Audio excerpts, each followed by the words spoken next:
할렐루야, 아멘. 함께 오늘 말씀 나누도록 하겠습니다. 오늘 말씀 마태복음 4장 23절에서 25절 말씀입니다. 우리 함께 말씀 봉독하겠습니다. 예수께서 온 갈릴리에 두루 다니사 그들의 회당에서 가르치시며 천국 복음을 전파하시며 백성 중에 모든 병과 모든 약한 것을 고치시니 그의 소문이 온 수리아에 퍼진지라. 사람들이 모든 앓는 자 곧 각종 병에 걸려서 고통당하는 자, 귀신 들린 자, 간질하는 자, 중풍병자들을 데려오니 그들을 고치시더라. 갈릴리와 데가볼리와 예루살렘과 유대와 요단강 건너편에서 수많은 무리가 따르니라. 아멘. 할렐루야, 아멘. 오늘 제가 나눌 말씀은 예수님의 사역에 대한 주제를 가지고 말씀을 나누도록 하겠습니다. 오늘 말씀에 보면 예수님의 그 사역이 되게 간단하고 명확하게 등장하고 있습니다. 지금 우리가 예수님의 그 성육신하신 육신의 몸을 입고 오신 예수님의 삶은 우리가 알려진 바로는 한 33년 정도라고 알려져 있죠. 33년 이후에 실은 교회가 생겼습니다.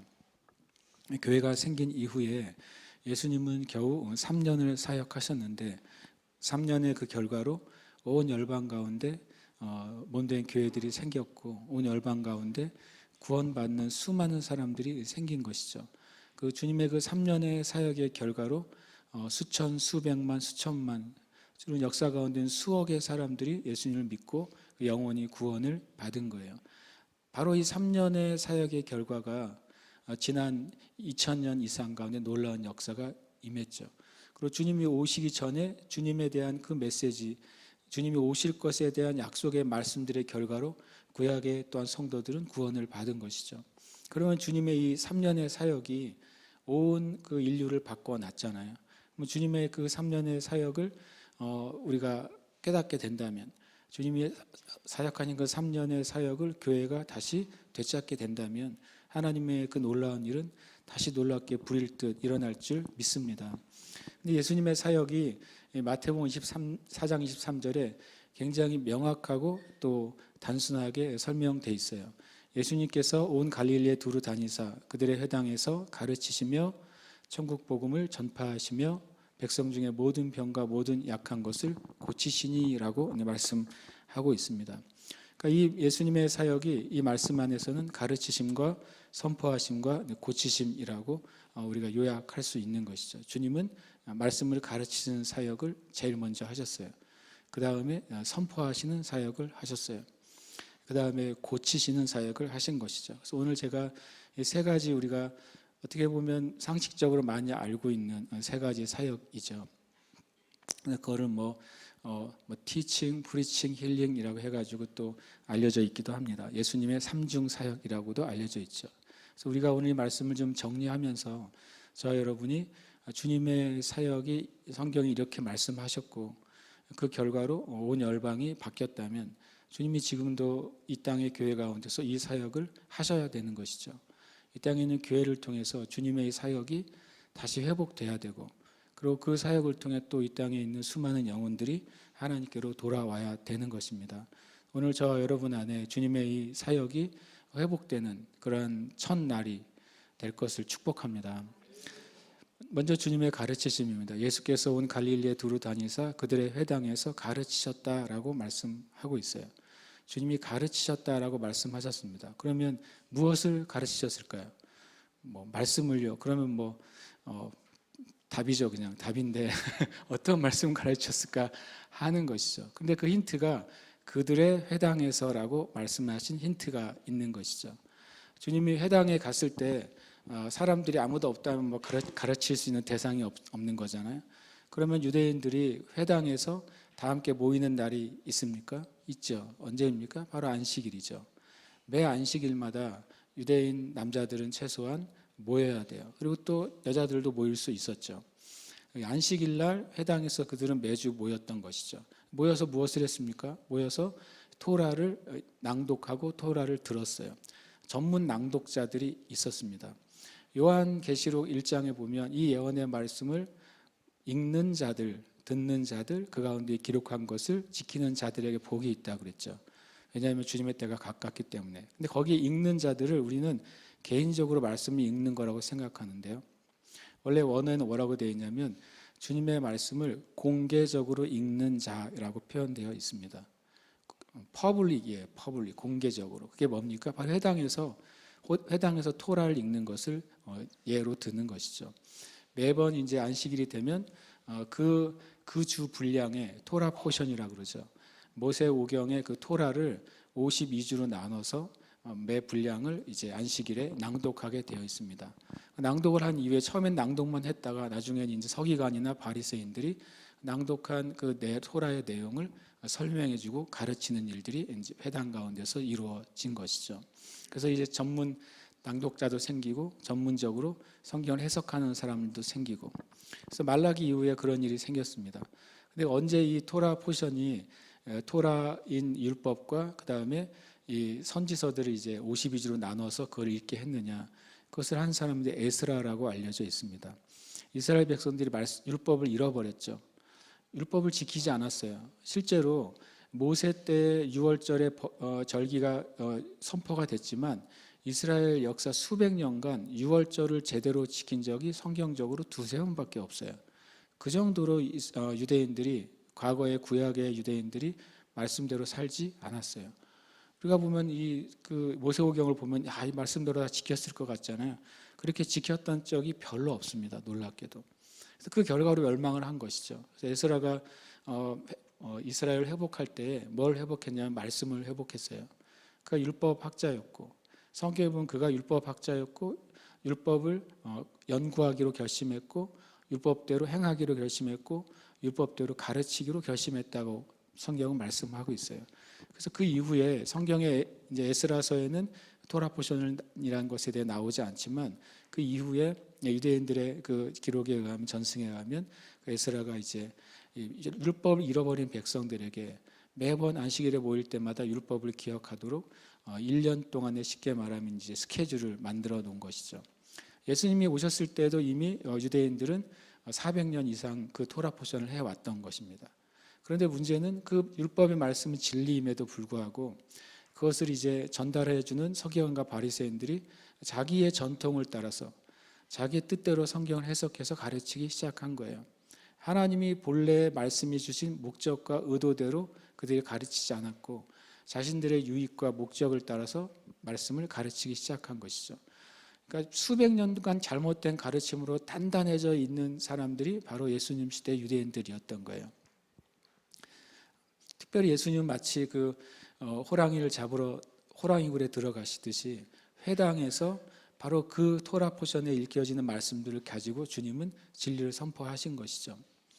그래서 사람들이 그 예수님의 말씀을 들을 때 수백 년간 잘못 가르쳐왔던, 또 잘못 배웠던 그 말씀을 주님이 깨트리시고 하나님의 진리가 무엇인지를 말씀하실 때 엄청난 충격을 받았다고 성경은 말씀하고 있습니다.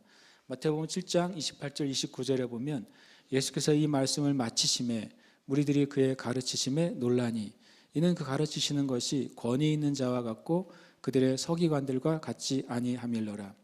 이 마태복음 5장, 6장, 7장은 산상수훈으로 알려져 있습니다. 실은 마태복음이나 또 누가복음에 있는 산상수훈들은 주님께서 가르치셨던 것들을 모은 모음집이라고 이해하면 좋겠습니다. 결국엔 주님의 많은 가르침은 실은 회당에서 이루어졌어요. 회당에서 안식일날 그 토라 포션이 읽혀질 때 그 말씀에 대한 말씀을 주님께서 해석하신 것이죠. 누가복음 4장에 나오는 주님께서 하나님의 영이 내게 임하셨으니라고 말씀하신 그 선포도 그날의 토라 포션이었던 것입니다. 그날의 토라 포션에 선포된 이사야의 말씀이 바로 너희 귀에 오늘 응했다라고 주님이 선포하신 것이죠. 그렇게 주님이 이제 말씀의 주인으로 오셔서 왜곡된 진리들, 잘못 선포된 진리들을 고치신 거예요. 주님의 최고 주요 사역은 가르치심이었어요. 왜냐하면 수백 년간 잘못된 진리 위에 서 있는 이 땅의 하나님의 백성들의 진리가 돌이켜지지 않는 이상 어떤 선포도 아무런 의미가 없는 것입니다. 진리가 회복되지 않는 이상 어떤 기적도 의미가 없는 거예요. 진리가 회복되기 전에는 다른 것이 일어나지도 않겠지만 일어나도 소용이 없는 것이죠. 안타깝게도 지금도 동일한 상황이라고 저는 생각이 듭니다. 어떻게 보면 인류 역사상 가장 많은 가르침을 쉽게 받을 수 있는 때가 지금이죠.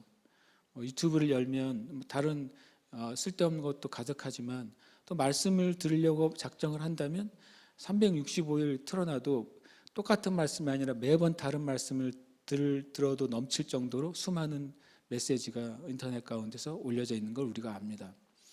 제가 그 모든 메신저들을 판단할 만한 자격과 위치에 있는 것은 아니지만 유명한 분들의 말씀들을 제가 일부러 한 번씩 보게 돼요. 굉장히 안타까운 것은 1시간, 2시간 설교하는데 성경을 말하지 않더라고요. 성경의 구절을 설명해 주거나 해석해 주거나 성경의 구절 가운데 영적인 진리를 말하는 메신저가 생각보다 많지 않습니다. 여러분 한번 보시기 바랍니다. 수많은 개인의 간증은 넘쳐납니다. 그리고 영적 경험을 말하는 것도 넘쳐납니다. 그리고 그것 좋은 것이죠. 그런데 말씀을 가르치는 메신저가 없어요. 아예 없는 건 아니죠. 있지만 전체에 비한다면 너무나도 손톱만큼도 안 돼요. 말씀을 말씀 그대로 가르치는 메신저가 너무 없는 것이죠. 그래서 이 땅 가운데 예배를 드리지만 설교를 듣지만 내가 읽고 있는 성경의 구절이 무슨 뜻인지를 배울 만한 데가 없는 시대가 되어버렸어요. 많은 성경 세미나나 성경 연구 과정이 있죠. 죄송하지만 99%는 지적인 세미나나 지적인 연구 과정이에요. 말씀의 구조를 배우고 말씀의 배경을 배우고 말씀의 주제를 배우는데 정작 말씀 구절을 가지고 함께 나누지는 못하는 것이죠. 지금 정말 목마른 것은 바로 가르침인 것입니다. 이 세대에 주님이 제일 중요하게 여기셨던 사역, 그 주님의 최고의 중심 사역, 그것이 뭐냐면 어긋난 진리를 회복하시는 사역이셨어요. 지금 이 시대에도 그런 사역이 필요한 것이죠. 여러분이 저를 위해 기도하실 때도 앞에 있는 제가 말씀을 바로 가르치는 목사가 되도록 기도해 주셔야 돼요. 그리고 이 세대 가운데 말씀을 바로 가르치고 진리를 회복하는 많은 진정한 성경의 교사들, 그런 성경의 교사들이 일어나야 돼요. 사도 바울이 자기를 이방인의 교사로 불렀다고 성경에 말씀하고 있습니다. 여러분이 기도할 때 이 대한민국 안에도 말씀을 가르치는 진정한 교사들이 일어나야 됩니다. 어떤 의미에서 그런 유튜버들이 일어나야 돼요. 창세기 1장에서 계시록 21장까지를 엄청 느리겠죠, 속도가. 그런데 이것이 주님의 말씀인 것을 가르치는 그런 사람들이 일어나도록 기도해야 됩니다. 그래야 그 말씀을 듣고 그동안 우리 안에 왜곡되어 있던 하나님에 대한 왜곡, 교회에 대한 왜곡, 진리에 대한 왜곡, 복음에 대한 왜곡이 회복될 것입니다. 회복된 그 터 위에 진리가 선포될 때 역사가 나타나는 거예요. 그것이 주님이 하신 일이었던 것이죠. 주님이 제일 중요하게 여기신 것이 바로 가르치심이었어요. 근데 실은 보면 사도 바울도 똑같이 행합니다. 사도 바울 어느 지역에 가면 성경을 보시면 어디부터 찾아갑니까? 회당을 찾아가는 것이죠. 사도 바울도 분명히 그날에 토라 포션을 가지고 말씀을 나눴을 것입니다. 그 말씀에서부터 예수 그리스도를 말하기 시작합니다. 구약의 토라에서 나타난 예수 그리스도를 말하는 것이죠. 왜냐하면 사도 바울은 신약이 없었잖아요. 신약이 없이 구약의 말씀을 가지고 예수님이 그리스도이신 것, 그것을 선포해야 됐던 것이죠. 그때마다 사도 바울도 수많은 반대에 부딪히죠. 그래서 회당에서 매를 맞고 쫓겨나기도 하고 돌에 침을 받는 것입니다. 왜냐하면 진리가 선포될 때 엄청난 마귀의 저항이 있는 것입니다. 사도 바울이 받은 대부분의 고난과 핍박은 회당과 유대인들로부터였어요. 오히려 로마와 다른 세상으로부터 받은 핍박은 몇 개 없습니다. 마찬가지로 지금 이 시대에도 바른 진리가 회복되면 누가 핍박할까요? 정부가 핍박하지 않습니다. 세상이 핍박하지 않습니다. 누가 핍박할까요? 교회가 핍박할 것입니다. 목회자들이 서로 핍박할 것이고 성도들이 핍박할 거예요. 그건 예수님에게도 일어난 사건이고 사도들에게도 일어난 사건이고 수많은 역사 가운데 일어난 사건들이에요. 그래서 지금 오히려 이 세대에 정말 필요한 것은 주님의 첫 번째 사역, 가르침이 온전히 회복돼야 되겠다. 성경의 말씀을 그대로 진실로 고백하는 가르침, 성경에 말씀하신 주님의 그 목적이 무엇인지, 주님이 말씀하신 그 뒤에 숨겨져 있는 주님의 진리가 무엇인지를 풀어주는 사역이 필요합니다. 우리가 그것을 위해 간절히 기도할 겁니다. 그리고 그것은 일어날 거예요. 왜냐하면 그 일이 일어나고 하나님의 부흥이 와야 되기 때문에, 그것은 하나님의 일이시기 때문에 그렇습니다. 두 번째 주님의 사역은 전파하셨다고 말씀하셨습니다. 뭘 전파하셨습니까? 천국 복음을 전파하셨다고 말씀하고 있어요. 제가 자주 말씀드리지만 주님이 재림의 때가 가까웠다고 우리가 다 알고 있는데, 주님이 재림의 때가 가까운 것을 알 수 있는 성경적인 최소한 4가지 기준이 있고 사인이 있다는 말씀을 드렸어요. 이 말씀대로 천국 복음이 온 민족에 전파됐을 때 주님이 오시게 되어 있습니다. 반대로 말하면 진정한 천국 복음이 온 민족에 전파되기 전에는 예수님이 재림하실 수 없는 것입니다. 누가 어느 날 많은 정말 표적이 있는 선지자가 어젯밤에 주님이 더 이상 내가 못 참겠다, 며칠 뒤에 오겠다라고 말씀하셔도 소용없어요. 하나님이 이미 말씀하신 것을 어길 수 없는 분이에요. 주님은 이미 천국 복음이 온 민족에 전파될 때 그제야 끝이 오겠다고 말씀하신 것이죠. 두 번째 성경적인 또한 사인이 뭡니까? 유대인들입니다. 이스라엘의 유대인들이 예수 그리스도를 주님이라고 고백하게 되는 것이죠. 그들이 주님께 돌아와서 예수님을 정말 진정한 메시아라고 고백하게 될 때, 이방인의 충만한 수가 차고 유대인들이 돌이킬 때, 그때 주님이 오실 때가 된 것입니다. 아직 유대인들이 그렇게 되지 못했어요. 안타깝게도 매해 많은 수가 예수님을 믿는 메시아닉주들이 늘어나고 있지만 유대인들 전체에 비한다면 정말 아직도 턱없이 모자라는 것이죠. 그래서 우리는 유대인들의 회복을 위해 함께 기도해 줘야 돼요. 성경 말씀 그대로 예루살렘의 평화를 위해 함께 기도해 줘야 돼요. 왜냐하면 그것은 하나님의 계획의 중요한 일부분이기 때문에 그런 것입니다. 그리고 세 번째 사인이 뭡니까? 만물이 회복돼야 돼요. 사도 베드로의 설교 가운데 만물이 회복될 때까지는 하늘이 예수님을 맡아주겠다라고 말씀하고 있어요. 다른 말로 하면 만물이 회복돼야 주님이 이 땅에 오시는 거예요. 만물이 회복되는 게 뭘까요? 만물이 회복되는 것은 로마서에 보면 이 땅에 하나님의 아들과 딸들이, 진정한 하나님과 아들과 딸들이 나타나기를 온 만물이 신음 가운데 고대하고 있다고 말씀하고 있는 것이죠. 그 말은 뭐냐면 아담과의 타락으로 만물이 또한 타락하게 됐어요. 반대로 하나님의 백성들이 회복되는 만큼 만물이 회복되는 거예요. 이 땅에 주의 백성들이 주님께서 주신 부르심과 목적이 회복됐을 때, 온전히 회복됐을 때 주님이 오시게 됩니다.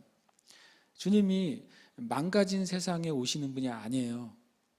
주님이 회복하시고 그것을 완성케 하시기 위해서 오시는 것입니다. 그다음에 또 한 가지 또 사인이 있다고 말씀을 드렸습니다. 그것은 교회의 영광이에요. 교회는 예수님의 몸이라고 성경에 나와 있죠. 그리고 또 하나, 교회와 성도는 예수님의 신부입니다. 예수님의 교회와 신부가 영광스럽게 되었을 때 신랑께서 오신다고 성경에 기록하고 있습니다. 교회가 영광스럽게 되는 게 무엇이겠습니까? 교회는 주님의 몸으로서 하나님의 모든 충만한 것이 거하는 하나님의 충만이라고 에베소서에서 말씀하고 있어요. 교회가 가장 충만해졌을 때 주님이 올 것입니다. 교회가 어떻게 충만해집니까? 고난을 통과해야 됩니다. 교회가 고난을 통과하고 하나님이 교회에 부으신 권세가 완전하게 드러나야 돼요. 예수님은 부족한 신부를 취하러 오시지 않습니다. 예수님께 걸맞은 신부를 취하러 오시는 거예요. 믿음의 시험을 통과하고 하나님이 어떤 분인지 영광을 드러내는 거룩한 신부, 순결하고 거룩한 신부가 교회가 됐을 때 주님이 재림하세요. 최소한 성경에 4가지 증거가 있는 것이죠. 이것이 천국 복음이에요. 하나님이 이미 이루신 것을 선포하는 것입니다. 주님이 이미 뭘 이루셨습니까? 구원을 이루셨다라고 우리는 선포하는 것입니다. 주님이 이미 우리의 죄를 사하셨다라고 선포하시는 거예요. 주님이 우리를 의롭게 하셨습니다라고 선포하는 것입니다. 예수 그리스도 십자가의 은혜가 우리를 죄로부터 구원하셨을 뿐만 아니라 우리를 모든 질병으로부터도 치유하셨습니다 라고 선포하는 것입니다. 이것이 천국 복음을 전파하시는 거예요. 주님은 전파하셨어요. 하나님의 나라가 너희 가운데 임했다라고 선포하셨습니다. 그 구약에 예언된 그것이 이제 너희 눈앞에 성취되었다라고 선포하신 거예요. 그것이 주님의 전파이고 선포였던 것이죠. 마가복음 1장 15절에 보면 이르시되 때가 찼고 하나님의 나라가 가까이 왔으니 회개하고 복음을 믿으라. 이것이 교회가 해야 될 사역이에요. 예수님은 이 사역을 하신 것이죠. 가는 곳마다 하나님의 나라가 임하였음을 선포하셨어요. 그러니까 마귀가 그것에 저항하지만 그러나 이미 하나님이 선포하신 것을 마귀가 거두어 들일 수가 없는 것이죠. 저와 여러분의 삶 가운데도 끊임없이 선포하는 일을 해야 되는 줄 믿습니다. 우리의 선포의 근거는 우리의 그날의 컨디션에 따라 선포하면 안 됩니다. 우리의 그날 나의 기분에 따라서 선포하면 안 되는 것이죠. 우리는 성경에서 말씀하신 것이 진리인 것을 믿고 우리는 선포하는 것입니다. 아멘이십니까? 이것이 주님의 정말 두 번째 중요한 사역이셨어요. 그리고 주님의 세 번째 사역은 바로 예수께서 온 갈릴리에 두루 다니사 그들을 향해서 가르치시며 천국 복음을 전파하시며 백성 중에 모든 병과 모든 약한 것을 고치시니 라고 말씀하십니다. 주님의 세 번째 사역은 고치시는 사역이었습니다. 이 고치시는 사역은 진리가 회복되고 하나님 나라가 임하였음을 선포하신 뒤에 일어나는 사역입니다. 그리고 그렇게 됐을 때 그 사역은 자연스럽게 역사하는 것이라고 성경은 말씀하고 있습니다. 이 주님의 고치시는 사역에 대해서 좀 오늘 정리를 하고 넘어가고 싶습니다. 마태복음 4장 24절 오늘 말씀에 있죠. 그의 소문이 온 시리아에 퍼진지라 사람들이 모든 앓는 자 곧 각종 병에 걸려서 고통당하는 자 귀신 들린 자 간질하는 자 중풍병자들을 데려오니 그들을 고치시더라. 주님이 고치신 것에 대한 고치심의 대상이 뭘까 하는 것입니다. 주님이 무엇을 고치셨는가? 주님이 고치신 리스트를 우리가 알아야 되겠어요. 그래야 우리도 그것을 가지고 기도할 수 있겠죠. 그래야 우리도 그것에 대해서 믿음을 가질 수 있겠죠. 첫 번째 주님이 고치신 첫 번째 리스트는 바로 각종 질병이에요. 주님은 모든 질병들을 고치셨어요. 아멘이십니까? 놀랍게도 질병은 계속 늘어나요. 과학도 발전하고요. 의학도 발전하는데 의학이 발전하는 것보다 더 빨리 질병이 늘어나요. 질병이 늘어나지 않으면 뭐가 발전할 필요가 없습니까? 의학이 발전할 필요가 없죠. 그렇죠? 이전대로 그냥 치료하면 되니까. 근데 왜 자꾸 첨단 의학이 발전할까요? 이유는 단 한 가지인데요. 계속 병이 생겨서 그래요. 병이 생기기 때문에 의학이 발전해요. 참 희한한 답인데 그게 사실입니다. 만약에 병이 사라진다면 뭐가 사라지겠어요? 참 죄송하지만 의사들이 사라지겠죠. 병원이 사라질 거예요. 또 한 가지 사라질 게 있습니다. 보험이 사라질 겁니다. 주님의 첫 번째 치유의 대상은 각종 질병이었어요. 두 번째로는 귀신 들린 거였어요. 성경은 귀신 들린 사람에게서 귀신이 떠나가는 것도 뭐라고 말씀하신다? 치유라고 말씀하세요. 축사는 치유의 한 파트예요. 그것이 치유되는 것이죠. 처음에 가르치시는 것은 진료의 회복이 되는 것이라면 또 선포하시는 것은 하나님 나라가 이 땅에 임한 것이 회복한 것이라면 바로 이 치유는 영혼, 몸이 회복되는 거예요. 하나님이 우리를 창조하신 그 원래의 온전하신 상태로 회복되는 것이 치유예요. 그러니까 질병이 치유될 때 육신이 회복되는 것이죠. 마귀가 떠나갈 때 우리의 영적인 상태도 회복이 되는 거예요. 우리가 잘 아는 것처럼 이 마귀가 우리에게 주는 세 가지 그 단계의 그 공격이 있는 것을 우리가 압니다. 첫 번째로는 간섭받는 것이죠. 그리고 두 번째로는 사로잡히는 것이고요. 세 번째로는 점령당하는 거예요. 간섭당하는 게 무엇입니까? 우리 가운데 어떤 문제 때문에 내가 스트레스를 지속적으로 받는 상태가 될 때 그것은 간섭받는 것입니다. 어떤 문제만 생각하면 골치가 아파요. 그것만 생각하면 기분이 우울해져요. 그리고 어떤 문제가 발생하면 내가 그것 때문에 내가 다른 일을 못할 정도로 괴롭습니다. 만약에 이런 부분이 여러분에게 있다면 여러분은 마귀에게 간섭받는 상태인 것입니다. 이 땅에 많은 사람들이 마귀에게 간섭을 받고 있어요. 많은 사람이라고 하는 게 아니라 거의 대부분의 사람이 마귀의 간섭을 받고 있는 것이죠. 걱정과 근심은 지속적인 문제에 대한 지속적인 걱정과 근심은 여러분이 마귀에게 간섭을 받고 있다고 생각하시면 돼요. 제가 우리 교회에서 저희 집까지 한 25분 걸어서 걸리는데 제가 이제 무선 헤드셋을 껴놓고 말씀을 들으면서 갈 때가 많아요. 근데 쭉 가다 보면 어느 지점에 딱 이르르면 갑자기 막 잡음이 들리고 소리가 안 좋아져요. 그러니까 이 어떤 간섭이 들어오는 거죠. 그럼 막 소리가 막 찌그러집니다. 그러다가 거기를 정말 몇십 미터 안 되는데 거기를 딱 지나가면 다시 또 깨끗하게 말씀이 들려요. 저희 집에서 저 교회에서 집까지 가는데 3군데 간섭받는 지점이 있어요. 간섭을 안 받으면 어떻게 해야 될까요? 돌아가면 돼요. 그 골목을 가기 전에 옆으로 돌아가면 저는 깨끗하게 계속 말씀을 들을 수 있어요. 간섭이 그런 거예요. 여러분의 삶 가운데 제가 말한 그 간섭, 계속 지속적인 스트레스, 지속적인 근심을 하게 만드는 것, 지속적으로 고민되게 만드는 부분, 그 상황이 접해지면 계속 우울해지는 부분, 그런 부분 여러분의 일상의 삶 가운데 마귀가 간섭할 수 있는 것을 여러분이 열어놓는 거예요. 잘못된 생활 습관들, 잘못된 영적인 습관들, 나는 별로 문제가 없다고 생각했는데 만약에 간섭이 존재한다면 그러면 여러분 그것을 끊어야 돼요. 거기서부터 벗어나야 돼요. 신앙생활 열심히 해도 그 잘못된 영적인 습관을 버리지 않으면 마귀는 계속 거기에 더러운 오물을 마치 버리는 것처럼 계속 여러분에게 간섭할 수 있어요. 그것은 우리에게 권리가 있는 거예요. 우리가 그것을 치워버리면 더 이상 마귀는 우리의 영혼에 간섭하지 못합니다. 더러운 오물을 치워버리면 파리가 오지 못하는 것처럼 여러분 오늘 주님 앞에 기도하셔서 여러분의 삶 가운데 그런 마귀의 영적 간섭이 있는 영역이 있다면 그것을 가져오는 어떤 삶의 습관과 문제가 있어요. 그걸 치우기 전에는 여러분 금식해도 안 없어집니다. 왜냐하면 나에게 그게 여전히 있으니까. 그것은 법칙인 것입니다. 두 번째는 사로잡힘이에요. 엄청난 많은 이 땅에 있는 사람들이 사로잡혀서 살아가죠. 사로잡힘은 뭐냐면 나의 일상은 별로 문제가 없는데 어떤 상황, 어떤 영역에만 내가 들어가면 나의 자제력을 상실하는 때를 사로잡혔다고 말할 수 있습니다. 만약 도박에 사로잡힐 수 있죠. 그래서 사로잡히면 많은 경우 우리가 지금 중독이란 말로 설명할 수 있는 것입니다. 도박 평생 멀쩡하다가 도박을 하는 그런 상황에 들어가면 자제력을 잃어버리는 거예요.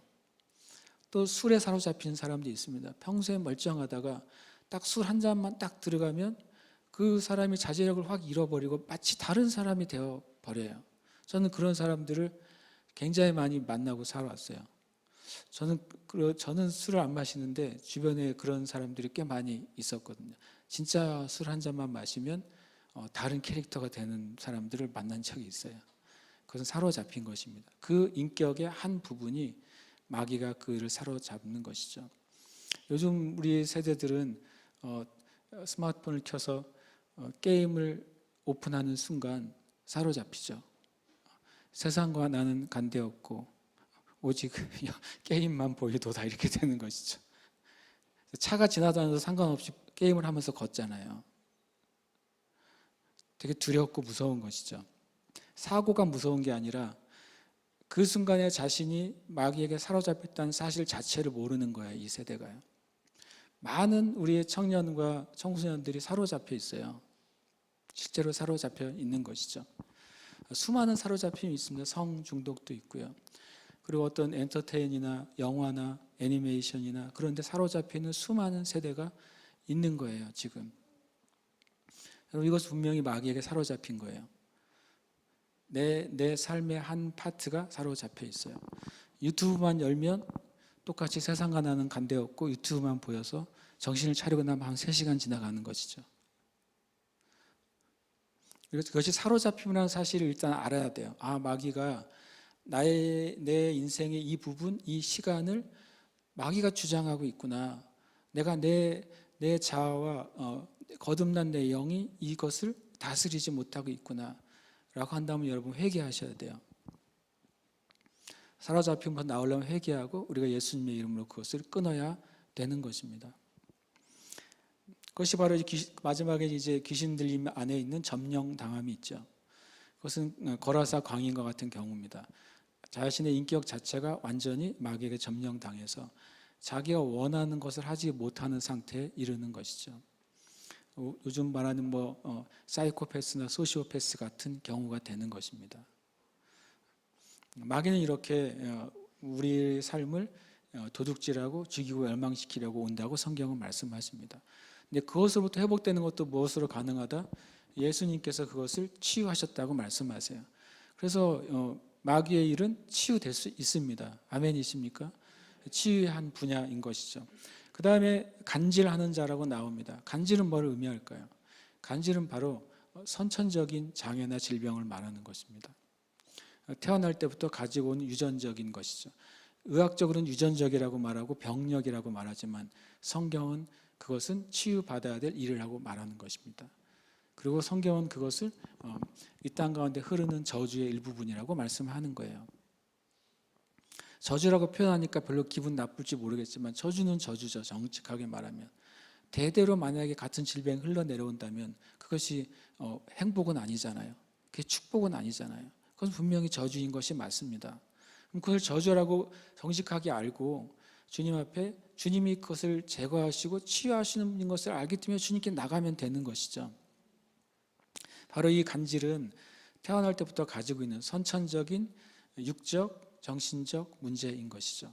놀랍게도 주님은 그런 자들을 치유해 주셨어요.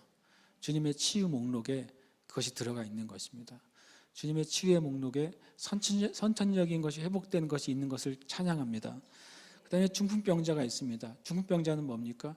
후천적인 장애를 말하는 것입니다. 후천적인 문제나 사고나 어떤 또 영적인 간섭에 의해서 일어나는 문제들, 그런 장애들, 그것이 바로 중풍병자라고 표현되고 있는 것이죠. 주님은 선천적인 장애나 문제도 치유하실 뿐만 아니라 후천적인 장애와 문제도 치유하시는 분이십니다. 아멘. 그래서 주님의 이제 치유 목록을 우리가 기억해야 돼요. 주님은 첫 번째로는 모든 질병을 치유하시는구나. 주님은 마귀의 모든 일들로부터 우리를 해방하시는구나. 주님은 선천적인 저주와 모든 장애와 질병도 치유하시는구나. 후천적인 장애와 문제들도 치유하시는구나. 아멘이십니까? 이것을 분명히 우리가 정리하고 있어야 돼요. 주님은 주님의 치유 목록에는 이것이 포함되는구나. 여러분에게 혹시 이 치유 목록에 없는 질병이 있으신 분은 정말 놀라우신 분이에요. 불가능하기 때문에. 그러니까 거꾸로 말하면 우리에게는 어떤 문제도 주님 앞에서는 치유될 수 있습니다. 우리가 그것을 믿는 것이죠.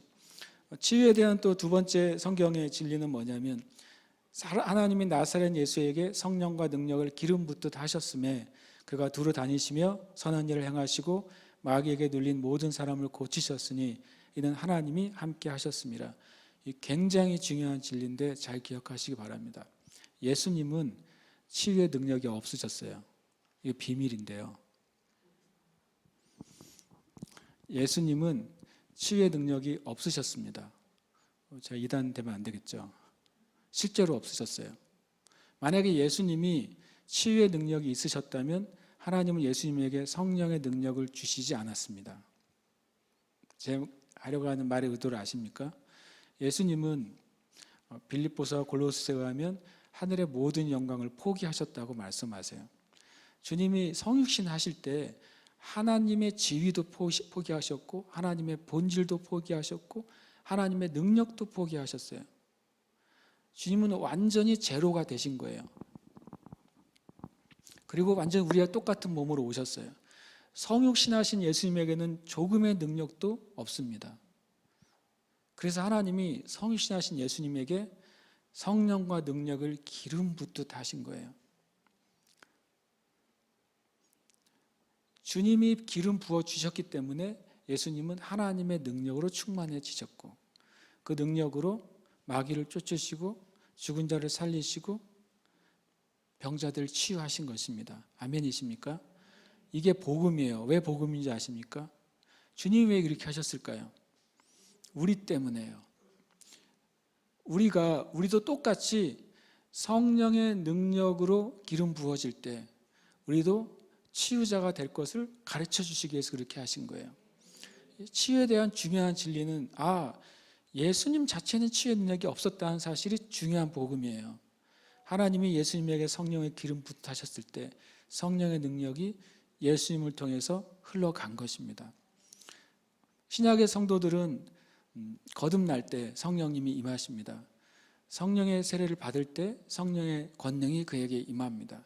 우리도 어떻게 부름받은 것이죠? 힐러로 부름받은 거예요. 우리도 치유자로 부름받은 것입니다. 아멘이십니까? 이 땅의 교회를 주님은 세상을 치유하는 치유자로 부르신 거예요. 예수님이 그렇게 하신 것처럼. 예수님이 그래서 너희는 내가 한 일도 할 것이고 나보다 더 큰 일도 하게 될 것이라고 말씀하신 것입니다. 예수님께 부어지셨던 성령님이 똑같이 이 땅의 신약의 교회와 성도들에게 부어질 것을 아셨기 때문에 그 말씀을 하신 것이죠. 이것은 되게 중요한 진리인 것입니다. 또 이 치유에 대한 중요한 진리는 마태복음 8장 16절에 저물매 사람들이 귀신 들린 자들을 많이 데리고 예수께 오거늘 예수께서 말씀으로 귀신들을 쫓아내시고 병든 자들을 다 고치시니 라고 말씀하셨습니다. 주님이 치유하셨던 방법은 뭡니까? 바로 말이었어요. 여기서 말씀하니까 성경을 말하는 게 아닙니다. 여기서는 예수님이 말로써 그들을 고치셨다는 거예요. 말로써 귀신을 쫓았다는 거죠.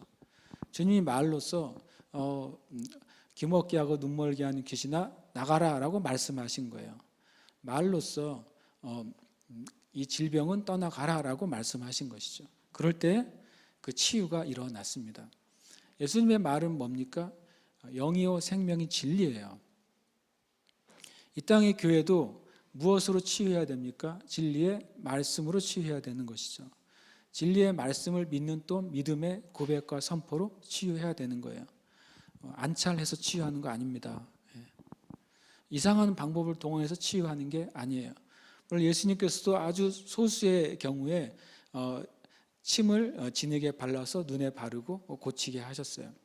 주님이 말로 하신 것 외에 몇 가지 경우는 그 경우를 다시 찾아보면 주님이 그렇게 하신 이유들을 우리가 알게 됩니다. 앞으로 그 말씀들을 또 제가 또 나누게 될 겁니다. 중요한 것은 주님의 치유의 주 통로는 바로 말이었다는 사실입니다.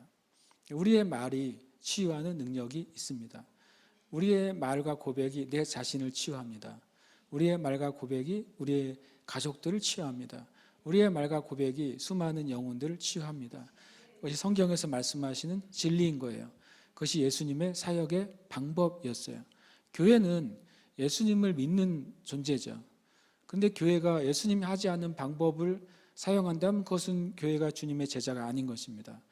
교회는 예수님의 제자죠. 주님이 하신 사역이 아닌 것을 한다면 그것은 교회가 아닌 것입니다. 그래서 이 땅의 교회는 철저하게 가르치시고 선포하시고 치유하는 사역을 회복해야만 돼요. 그래야 주님의 목적이 성취가 되는 것이죠.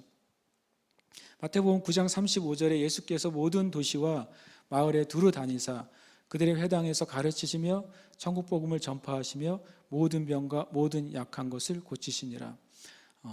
이것은 아까는 어떤 질병 리스트를 얘기했지만 질병의 대상입니다. 모든 병, 모든 약한 것입니다. 모두는 정말 모든 것입니다. 과거에 있었던 질병, 지금 있는 질병, 앞으로 우리가 아직 보지 못했던 나타날 질병까지도 주님의 치유의 대상인 것입니다. 아멘이십니까? 그래서 우리는 이것이 진리라는 사실을 믿는 것입니다. 그리고 진리 안에서 우리는 서 있어야 돼요. 지금 내 눈에 그것이 나타나지 않는다고 해서 이 말씀이 진리가 아닌 것이 아닙니다. 우리는 이것이 진리인 것을 믿고 고백할 때 주님은 그 말씀대로 이루실 것입니다. 치유에 대한 또 중요한 진리가요. 마태복음 14장 36절에 보면 다만 예수의 옷자락이라도 손을 대게 하시기를 간구하니 손을 대는 자는 다 나음을 얻으니라. 놀라운 치유의 성경에서 말씀하신 진리가 하나 있는데요. 그것이 뭐냐면 접촉을 통해 치유의 능력이 흘러갔다는 거예요.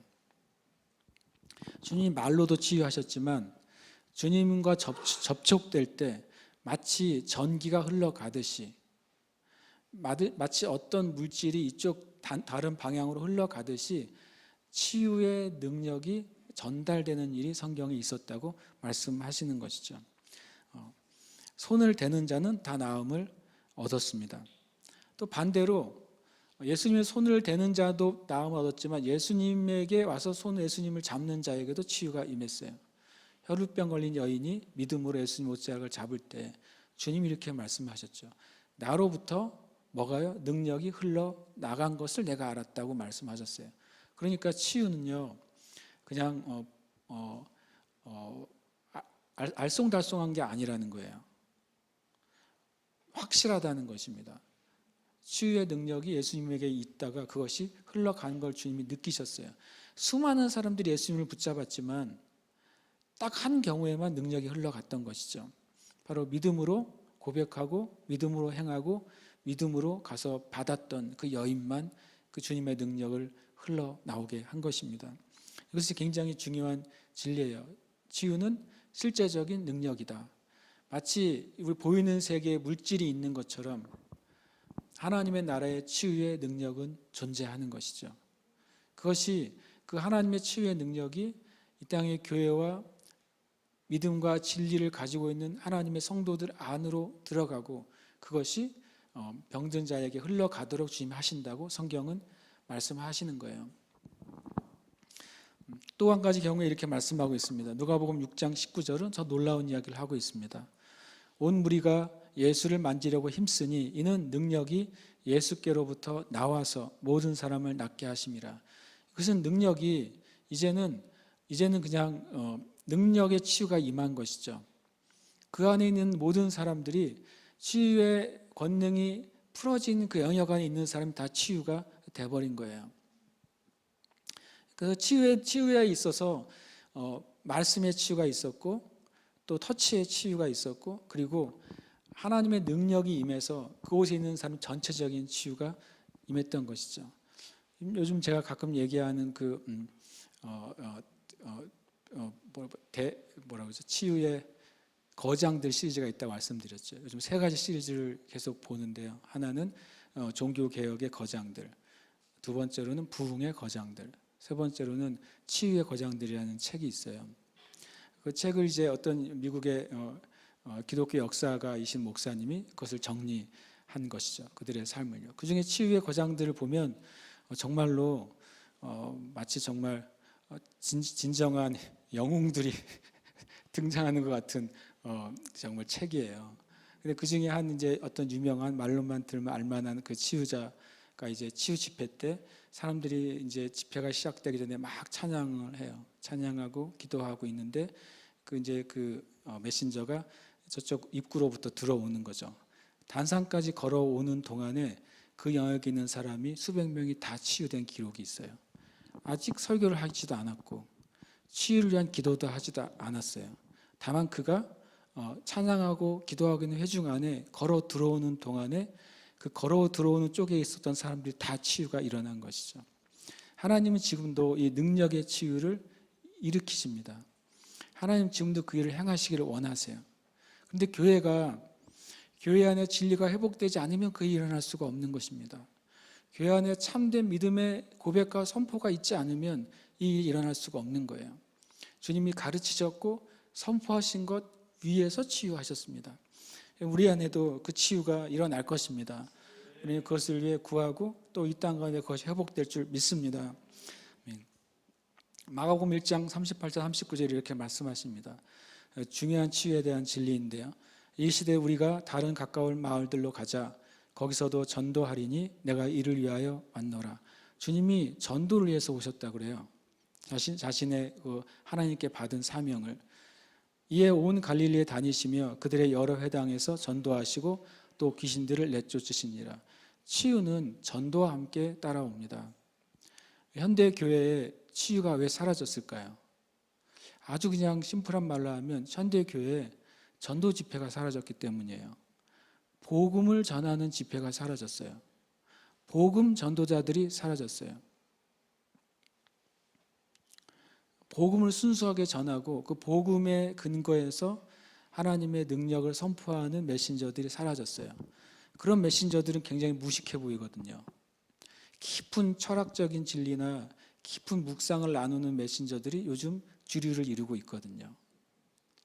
듣도 보도 못한 철학적이고 신학적인 용어들을 섞어가고, 그리고 굉장히 아름다운 시적인 표현, 아름다운 말들을 전하는 메신저와 작가들이 기독교 세계의 99%를 차지하고 있어요. 그래서 하나님의 능력이 나타날 수 없는 거예요. 좀 심하게 말하면 그렇습니다. 그래서 제가 주님 앞에 되게 회개하게 돼요. 저 자신도. 주님은 복음을 전하시고 전도하시고, 그리고 그 복음의 진리 위에서 하나님 나라가 임했기 때문에 하나님의 나라에 대항하는 모든 질병과 어둠과 거짓과 마귀의 일은 쫓겨날 수밖에 없는 것이죠. 빛이 임했기 때문에 어둠이 빛 가운데 버티고 있을 수가 없었던 거예요. 우리가 기도할 때 주님, 우리 교회 안에도, 우리 안에도, 특히 저 안에도 주님 복음의 선포가 계속 늘어나게 해주세요. 복음을 나누고 복음을 가르치고 복음을 전하고 복음의 근거에서 기도하고 그런 일들이 계속 일어나게 해주십시오 라고 기도해야 되겠습니다. 그리고 계속 그렇게 기도할 겁니다. 주님은 그 일을 이루시기를 원하십니다. 요한복음 18장 20절에 또 치유에 대한 진리를 말씀하십니다. 예수께서 대답하시되 내가 드러내놓고 세상에 말하였노라. 모든 유대인들이 모이는 회당과 성전에서 항상 가르쳤고 은밀하게는 아무것도 말하지 아니하였거늘. 일부 예배도 이 말씀을 나눴어요. 주님은 이 모든 일을 어떻게 하셨습니까? 공개적으로 하셨다는 거예요. 숨어서 하지 않으셨어요. 어디 비밀한 기도원에서 한 게 아니라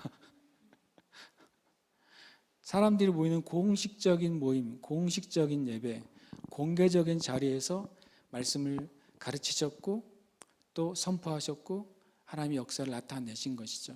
아멘이십니까? 그래서 이 말씀을 일부 때 나누는데 주님이 저에게 너도 좀 하지 그러냐 그런 마음을 주셔서 뭘 합니까? 제가 주님께 그랬었어요. 그랬더니 요즘 계속 이 부분에서 도전을 좀 계속 주시는데 우리 교회도 복음을 선포하고 치유를 위해 기도해야 되겠다 예배 때 그런 생각을 갖게 돼요. 근데 우리가 이제 1부, 2부로 나눴잖아요. 근데 1부, 2부로 나눠서 할 겁니다. 왜냐하면 더 많은 상황이 있는 사람들이 예배해야 되고 또 1부 예배 때도 가득 찰 것이고 2부 예배 때도 가득 찰 것이고 3부 예배 때도 청년과 청소년들 가득 찰 겁니다. 아멘이십니까? 근데 주님이 저에게 너도 드러내놓고 해야 되지 않느냐, 이 진리를 가르치고 진리의 근거에서 치유를 위해 기도하는 일을. 1부 때 이제 설교를 하는데 제 마음이 계속 그렇게 말씀하셨어요. 그래서 1부와 2부 사이에 고민을 하다가 일단 계속 고민만 하면 안 될 것 같아서 말을 해야 되겠다. 그래가지고 이런 이제 생각을 했습니다. 우리 성자님들 동의하시면 내년에는 마지막 주는 복음 치유 집회를 해야 되겠다. 근데 1시간 반으로는 택도 없잖아요, 예배가. 그렇죠? 예. 그래서 마지막 주에는 1, 2부 통합으로 예배를 드리되 시간을 한 10시쯤 모여야 되겠다. 10시에 모여가지고 아멘 할렐루야 장로님 아멘 하셨으니까 10시에 시작해서 끝나는 시간은 일단 2시 45분 전까지만 끝나면 되겠죠. 2시 45분이 3부니까 그렇죠? 그러니까 할렐루야. 모르겠습니다. 제가 마음에 계속 부담을 주셔서 그것을 시작해야 주님이 하시겠구나. 제가 하는 게 아니라 시작하고 같이 기도할 때 또 복음의 진리를 우리가 나누고 복음의 진리의 근거에서 주님의 역사와 치유를 위해 간구할 때 하나님이 하실 줄 믿습니다. 그래서 오늘 당연히니까 이따가 이렇게 예스를 해주시면 그렇게 한번 내년부터 가면 좋겠습니다. 그리고 두 번째 이제 주님이 이렇게 3가지 사역을 하신 결과들이에요. 첫 번째로는 그 소문이 퍼졌다고 말씀하세요. 그 소문이 온 수리아에 퍼졌다. 수리아는 이스라엘의 북쪽 지역입니다. 물론 이제 로마의 그 행정단위죠.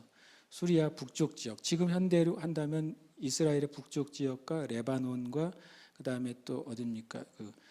터키 남부나 또는 요르단 지역을 포함하고 있겠죠. 굉장히 넓은 지역이에요. 시리아가 수리아라고도 하는 그 지역에 퍼지게 되죠.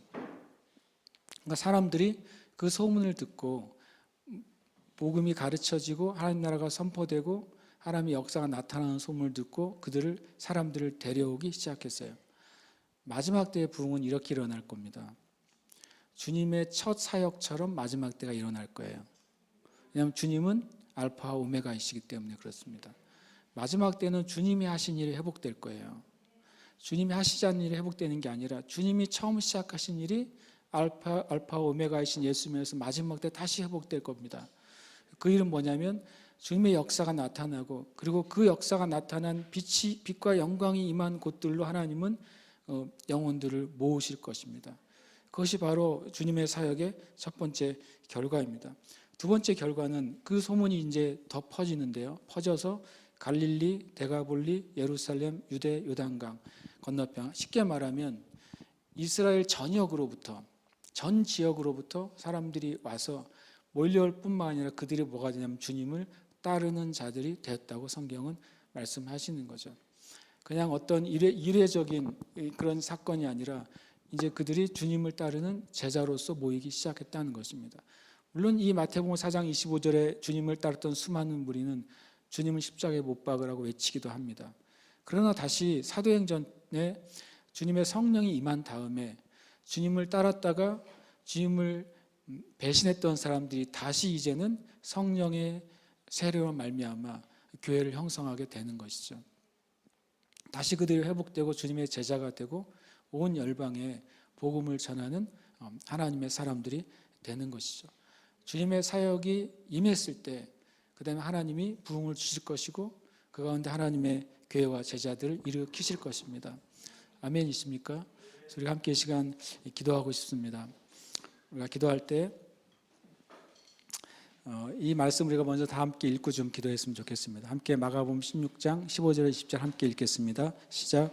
또 이르시되 너희는 온 천하에 다니며 만민에게 복음을 전파하라. 믿고 세례를 받는 사람은 구원을 얻을 것이요 믿지 않는 사람은 정죄를 받으리라. 믿는 자들에게는 이런 표적이 따르리니 곧 그들이 내 이름으로 귀신을 쫓아내며 새 방언을 말하며 뱀을 집어 올리며 무슨 독을 마실지라도 해를 받지 아니하며 병든 사람에게 손을 얹은즉 나으리라 하시더라. 주 예수께서 말씀을 마치신 후에 하늘로 올려지사 하나님 우편에 앉으시니라. 제자들이 나가 두루 전파할세 주께서 함께 역사하사 그 따르는 표적으로 말씀을 확실히 증언하시니라. 아멘. 우리 다 함께 좀 일어나시면 좋겠습니다. 다 함께 일어나셔서 기도할 때 이 말씀에 믿는 자들에게 여러분의 이름을 넣어서 기도했으면 좋겠어요. 믿는 나에게, 믿는 웅령이에게, 그리고 그들이 예수님의 이름으로 할 때 그들의 여러분의 이름을 한 번 더 넣으시면 좋겠습니다. 내가 예수님의 이름으로, 나 고웅령이 예수님의 이름으로 함께 이 시간 이 말씀을 자기의 이름을 넣어서 선포하고 주님, 우리 자신에게 주님의 사역이 회복되게 해주시옵소서. 우리 자신에게 이 교회 가운데 주님의 사역이 회복되게 해주시옵소서. 이 대한민국의 교회 가운데 주님이 하신 사역이 회복되게 하여 주시옵소서. 우리가 믿음으로 그것을 받습니다라고 함께 기도하겠습니다. 함께 말씀 선포하고 기도하겠습니다.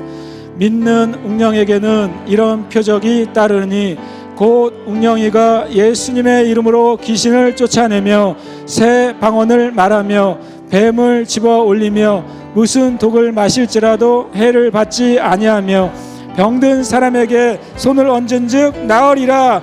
아멘. 할렐루야. 주님 감사와 찬양과 존귀와 영광 올려드립니다. 하나님, 믿는 자들에게 이런 표적이 따르니 말씀하셨습니다. 주님, 제가 믿는 자입니다. 우리가 믿는 자입니다. 이 땅의 교회가 믿는 자입니다. 믿는 자에게 이런 표적이 따르니 말씀하신 대로 이를 이루시옵소서. 그들의 내 이름으로 귀신을 쫓아내며 하나님 영적인 방언을 새롭게 말하며 하나님 주님 또 손으로 뱀을 집어 올리며 무슨 독을 마실지라 해를 받지 아니하며 병든 자에게 손을 얹은즉 나으리라. 주님이 일을 행하십니다. 주님이 일을 행하십니다. 일을 행하심으로 하나님 영광을 나타내시고 일을 행하심으로 복음을 전파하시고 일을 행하심으로 하나님의 나라가 이 땅에 임하게 하십니다. 일을 행하심으로 주님 구원 허락하시고 주님의 영광을 나타내십니다. 할렐루야. 할렐루야. 할렐루야. 우리가 일을 향하게 하시니께 감사합니다. 이 일에 도전하게 하시니께 감사드립니다. 이 일로 말미암아 주님께 영광과 찬양을 올려드립니다. 이 일로 말미암아 영광과 찬양을 올려드립니다. 할렐루야 아멘 할렐루야 할렐루야 아멘 할렐루야. 영광이 주님께 있습니다. 교회를 통해 영광을 나타내소서. 예수님을 통해 영광을 나타내신 것처럼 교회를 통해 하나님 영광을 나타내소서. 제자들을 통해 주의 영광을 나타내신 것처럼 하나님 주의 성도들을 통해 주의 영광을 나타내소서. 하나님께서 주님 고치시는 놀라운 은혜, 하나님의 치유하시는 놀라운 은혜, 회복하시는 놀라운 은혜, 진리를 회복하시며 하나님의 나라를 회복하시며 영원 몸을 회복하셔서 하나님의 온전한 구원이 이 땅 가운데 임하는 것을 보게 하소서. 간절한 마음으로 기도하게 하시고 갈망하게 하시고 그것을 추구하게 하시고 주님 받게 하여 주시옵소서. 아멘. 주님을 찬양합니다. 영광스러우신 주님을 찬양합니다. 영광스러우신 주님을 찬양합니다. 영광스러우신 주님을 찬양합니다.